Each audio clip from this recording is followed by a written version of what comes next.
Israel ದೇಶಗಳ ನಡುವೆ ಭೀಕರ ಯುದ್ಧ ಮುಂದುವರಿತಾ ಇದೆ. ಇರಾನ್ ಇಸ್ರೇಲ್ ಯುದ್ಧಕ್ಕೆ ಈಗ ಅಮೆರಿಕ ಸೇನೆ ಎಂಟ್ರಿ ಆಗಿರುವಂಥದ್ದು. ಅಮೆರಿಕ ನೇರ ಭಾಗಿಗೆ ರಷ್ಯಾದಿಂದ ಆಕ್ರೋಶ ವ್ಯಕ್ತವಾಗ್ತಾ ಇದೆ. ಇರಾನ್ ಹಾಗೂ ಇಸ್ರೇಲ್ ನಡುವೆ ದಿನದಿಂದ ದಿನಕ್ಕೆ ಯುದ್ಧ ತಾರಕಕ್ಕೇರ್ತಾ ಇದೆ. ಭೀಕರ ಯುದ್ಧ ನಡೀತಾ ಇದೆ. ಇಂದು 9ನೇ ದಿನಕ್ಕೆ ಕಾಲಿಟ್ಟಿದೆ ಇರಾನ್ ಹಾಗೂ ಇಸ್ರೇಲ್ ದೇಶಗಳ ನಡುವಿನ ಯುದ್ಧ. ಇನ್ನು ಇರಾನ್ ಹಾಗೂ ಇಸ್ರೇಲ್ ಯುದ್ಧಕ್ಕೆ ಅಮೆರಿಕ ಸೇನೆ ಕೂಡ ಎಂಟ್ರಿ ಆಗುತ್ತೆ ಅನ್ನುವಂತಹ ಮಾಹಿತಿ ನಮಗೆ ಲಭ್ಯವಾಗಿತ್ತು. ಇನ್ನು ಅಮೆರಿಕ ನೇರ ಭಾಗಿಗೆ ರಷ್ಯಾದಿಂದ ತೀವ್ರ ಆಕ್ರೋಶ ವ್ಯಕ್ತವಾಗ್ತಾ ಇದೆ. ಇನ್ನು ಮಿಲಿಟರಿ ಹಸ್ತಕ್ಷೇಪದ ವಿರುದ್ಧ ರಷ್ಯಾ ಎಚ್ಚರಿಕೆಯನ್ನ ಕೂಡ ನೀಡ್ತಾ ಇದೆ. ಇನ್ನು ನ್ಯೂಕ್ಲಿಯರ್ ಬಾಂಬ್ ಪ್ರಯೋಗಿಸ್ತಾ ಇಸ್ರೇಲ್ ಎನ್ನುವಂತಹ ಪ್ರಶ್ನೆ ಕೂಡ ಈಗ ಮೂಡಿರುವಂಥದ್ದು. ಇರಾನ್ ಇಸ್ರೇಲ್ ನಡುವಿನ ಸಂಘರ್ಷ ಇಂದು 9ನೇ ದಿನಕ್ಕೆ ಕಾಲಿಟ್ಟಿದೆ. ಈ ನಡುವಲ್ಲೇ ಇರಾನ್ಗೆ ರಷ್ಯಾ ಬೆಂಬಲವನ್ನ ವ್ಯಕ್ತಪಡಿಸಿದೆ. ಅಲ್ಲದೆ ಮಿಲಿಟರಿ ಹಸ್ತಕ್ಷೇಪದ ವಿರುದ್ಧ ಅಮೆರಿಕಾಗೆ ಎಚ್ಚರಿಕೆಯನ್ನ ಕೂಡ ನೀಡಿದೆ. ಇಸ್ರೇಲ್ ಇರಾನ್ ಸಮರಕ್ಕೆ ಅಮೆರಿಕ ಪ್ರವೇಶ ಖಚಿತವಾಗಿರುವಂತಹ ಹಿನ್ನೆಲೆಯಲ್ಲಿ ರಷ್ಯಾ ಕೂಡ ಇದೀಗ ಎಂಟ್ರಿ ಕೊಟ್ಟಿದ್ದು ಈ ಬೆಳವಣಿಗೆ ಮತ್ತೊಂದು ಸುತ್ತಿನ ಶೀತಲ ಸಮರಕ್ಕೆ ನಾಂದಿ ಹಾಡುವ ಆತಂಕಕ್ಕೆ ಕಾರಣವಾಗಿದೆ.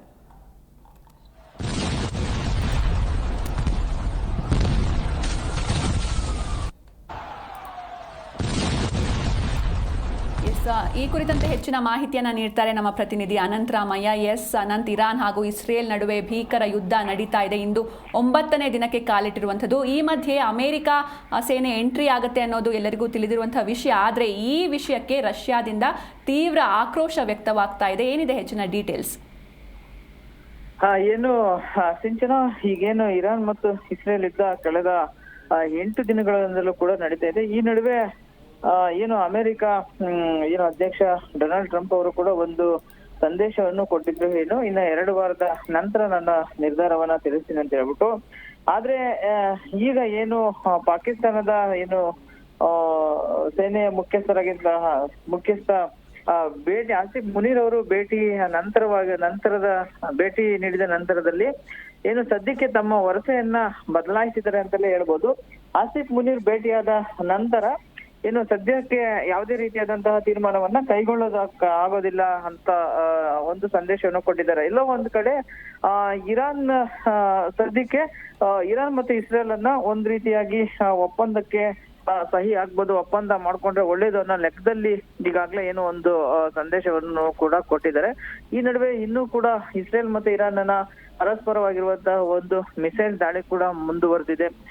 ಪರಸ್ಪರ ಟೆಲ್ ಅವೀವ ನಗರ ಆಗಿರ್ಬೋದು, ನಂತರ ತೆಹರಾನ್ ಆಗಿರ್ಬೋದು, ಈ ಒಂದು ಪ್ರದೇಶದಲ್ಲೂ ಕೂಡ ದಾಳಿ ಮುಂದುವರೆದಿದ್ದು ಅಲ್ಲಿನ ನಾಗರಿಕರು ಕೂಡ ಸಾಕಷ್ಟು ತೊಂದರೆಗೆ ಒಳಗಾಗಿದ್ದಾರೆ.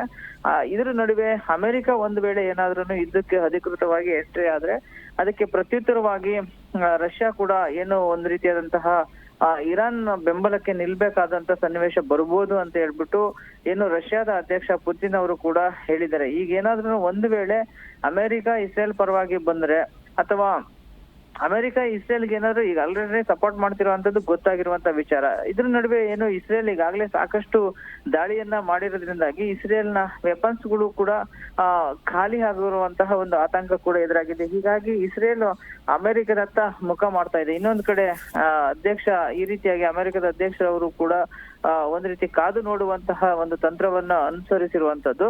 ಸದ್ಯದ ಮಟ್ಟಿಗೆ ಯಾವುದೇ ರೀತಿಯಾದಂತಹ ಒಂದು ಸಡನ್ ಆಗಿರುವಂತಹ ನಿರ್ಧಾರವನ್ನ ಕೈಗೊಳ್ಳದ ರೀತಿನಲ್ಲಿ ಅಂದ್ರೆ ನ್ಯೂಟ್ರಲ್ ಆಗಿರುವಂತಹ ಒಂದು ಪರಿಸ್ಥಿತಿನಲ್ಲಿ ಈಗ ಡೊನಾಲ್ಡ್ ಟ್ರಂಪ್ ಅವರು ಇದ್ದಾರೆ.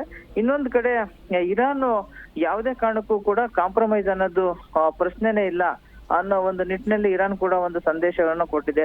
ಬಟ್ ಒಂದ್ ವೇಳೆ ಅಮೆರಿಕ ಏನಾದ್ರೂ ಒಂದು ಸ್ಟೆಪ್ ಮುಂದೆ ತಗೊಂಡ್ರೆ ಖಂಡಿತವಾಗೂ ಯುದ್ಧ ಆಗುತ್ತೆ. ಇಲ್ಲ ಇದು 2 ದೇಶಗಳ ನಡುವೆ ಏನಾದ್ರು ಒಂದು ಸಂಧಾನವನ್ನ ಮಾಡುವಂತ ಪ್ರಯತ್ನವೇನಾದ್ರು ಮಾಡಿದ್ರೆ ಬಹುಶಃ ಆದ್ರೂ ಕೂಡ ಆಗ್ಲೂಬಹುದು. 2 ರೀತಿಯಾದಂತಹ ಚಾನ್ಸಸ್ ಇದೆ ಸಿಂಚನ. ಥ್ಯಾಂಕ್ ಯು ಅನಂತ್, ನಿಮ್ಮೆಲ್ಲ ಡೀಟೇಲ್ಸ್ಗಾಗಿ.